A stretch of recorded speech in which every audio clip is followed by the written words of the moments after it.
Hey, what's up, guys? It's Jonathan here. Wow, we got a really good CPI report for the month of November, and this is going to be very crucial into what the Fed and the FOMC decide to do when it comes to future monetary policy. So, without any further ado, let's get right into it. The headline numbers that we got was that overall inflation was up 0.1% month over month and 7.1% year over year, and the expectation was that we're going to get 0.3% month over month and 7.6% year over year. So the overall numbers, we absolutely crushed it. Then for the core, we got 0.2% month over month and 6.0% year over year. Whereas the expectations was 0.3% month over month and 6.0% year over year. So we didn't crush it as well as the overall numbers, but it was still really good print. And all of these inflation numbers were lower than what we got on the October report. So it's showing that inflation overall is trending to the downside. And for the non-core year-over-year rate, that is the lowest number that we've gotten since December 2021. The important decreases that we got in this report was energy. Overall, it was down 1.6% month over month, and that's in stark contrast with it being up 1.8% in the month of October. And the reason why energy is so important is because energy inflation affects so many different parts of our economy. Like I made an example in one of my previous videos that anytime you're delivering groceries from like the farm to the grocery store, it has to go into a truck, and that truck uses diesel. So inflation in the price of diesel gets reflected into the price that the consumer pays for the groceries. So when it comes to gasoline, we're still up about 10.1% year over year. But for the November reading, it was actually down 2% month over month. And then when it comes to natural gas, we're still up 15.5% year over year. For this most recent month over month reading, we actually had it at 3.5%. Another sector that was really important that we saw go to the downside was cars and trucks. So when it comes to used cars and trucks, it fell 2.9% month over month, and it's currently down 3.3% year over year. And this is pretty consistent with what we saw in the October report, where we saw used cars start to deflect to the downside, but it has only sped up since then. So that's a really good sign for inflation. When it comes to new cars, we saw it actually go up last month, but this month it did come in flat month over month, and it's still up 7.2% year over year. So we're starting to see new cars start to move in the same direction as used cars in terms of inflation, and that's showing that there's overall tightness in the market. It's not just that wealthy people are fine, but then working class people are the ones struggling. Now we're starting to see kind of the whole market come down, and that's really what we need to see for inflation to start coming down as well. Another important reading that we got was with airline fares. So for a month, it's down about 3%, and in the month of October, we got a reading of negative 1.1%. So we are starting to see the downside accelerate. And if you recall some of the job reports we got earlier this month, we saw huge job increases in leisure and hospitality.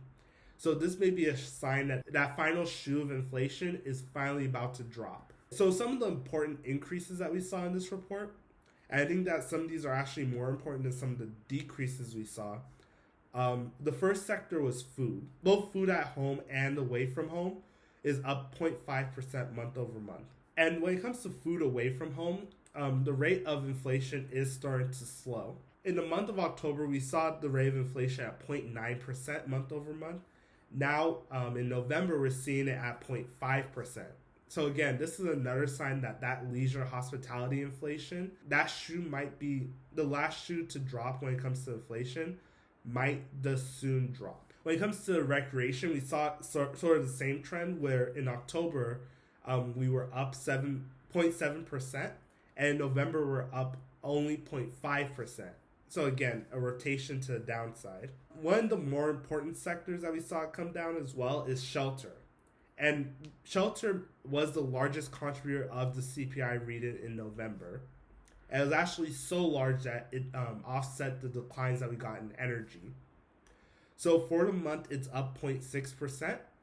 And it's the lowest month over month reading we have seen in shelter since July of 2022.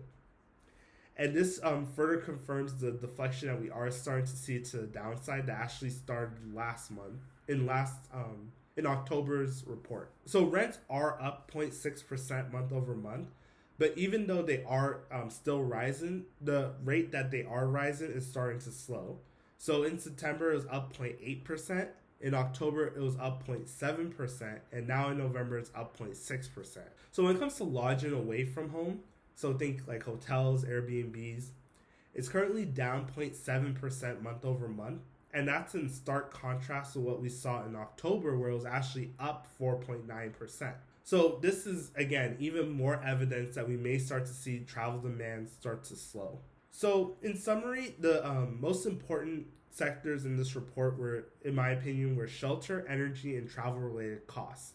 And we do want to continue to see these declines continue in future reports as well.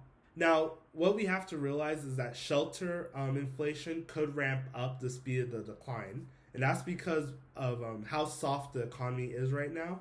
It's causing people to reconsider household formation, so having children, moving out of their parents' house, things like that. Mostly due to, again, the fears of a softer economy due to a recession, and also the impacts of inflation. And one thing we have to remember is that shelter does have a lag effect due to the Fed's policy. So, and that lag effect is usually anywhere from about 3 to 6 months. So what you gotta consider is that people who are buying homes today are just feeling the impact of the rate hikes that the Fed did in July. And between now and July, we've had about 1.5% or 150 basis points worth of Fed rate hikes. So there still is a lot more deflation that needs to be priced in with shelter, and that will lag, and that effect will lag for quite a while. So for the FOMC meeting tomorrow, pretty much when it comes to the amount of the rate hike that we get, most likely it's going to be 50 basis points. I believe the market right now is currently pricing that in at about 85%. And there really isn't any evidence to believe that the Fed will do anything different. But I think that the two most important parts of what we see from the FOMC tomorrow is the summary of economic projections, or the SEP, and what we hear from Jay Powell at the press conference. So the market is currently pricing a terminal Fed funds rate of about 4.8 to 5%. And if we get anything higher than that range, most likely the market will go down, mostly because the market is priced in that range. If we get something lower, then we do expect the market to rally. But if we do hit expectations, I think that we will get a slight move up, but we won't get the kind of rally we would if we get a lower number. So that'll be something very important to look out for in the summary of economic projections. Then when it comes to the press conference, what I want to look for really is Jay Powell's overall tone. The question will be how bearish or how dovish will he be in what he says. I'm assuming that the Fed does want to keep the financial conditions tight.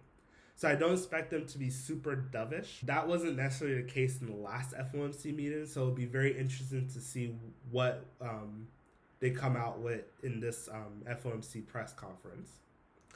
And one of the other things I want to look for in the press conference is the acknowledgement of lag effects of Fed policy.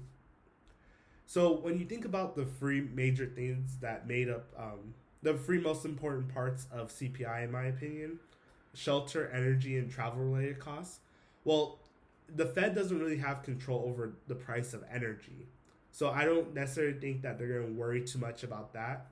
When it comes to travel, they don't really have control over that either. I mean, I guess you could say if you tighten financial conditions, then people have less disposable income. Less disposable income means less traveling. But they don't really have any direct control with that. But when it comes to shelter prices, they do have a much more direct control with that, with their use of Fed rate hikes. So I think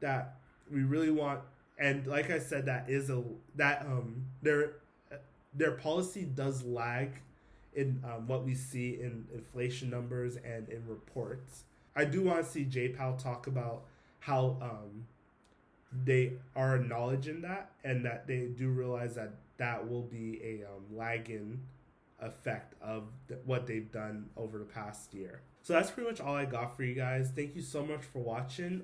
As always, please like and subscribe if you haven't already. I'll see you in the next video. Peace.